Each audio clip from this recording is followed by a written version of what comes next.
General Anselm Sanyatwe aiwa a public appearance is the Minister of Sports and Recreation. Azvipere mushe akusi kutojiwa rinopisa panguva inoi vanhu varongorwa nemasurprise. Munhu wavaiziva kuti recently aiva akapfeka uniform yemasoja ari mucamouflage.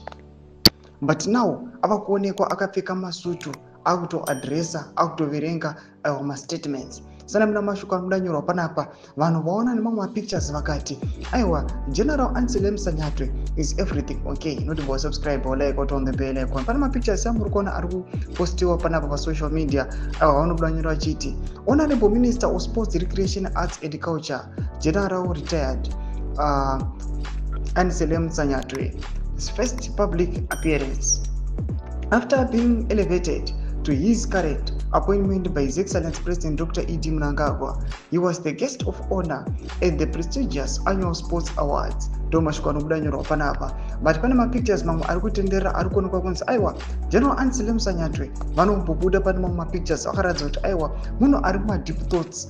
We never know what he might be thinking. Maybe mascandals ematransitions akaitika kuti munhu anga zvinhu zvaangoita with immediate effect angobviswa kumasoja kwaiona achifila comfortable now akutogara muoffice akutoadresa vanhu nekutotaura maspeeches ovajaira zvavo the gorilla nemajungles and the likes. Mashoko ari kuda panguva ino yatokunoti the Gaza invasion panguva ino yakonzeresa yasheka the country. People right now havana chinhu chaunofunga kuti this is the story iri very straight, but vanongoona mapatches nemapieces ema-stories but asinganonosangani. Imbudze mafunguro enyu motudi pamusoro pechitiko ichi.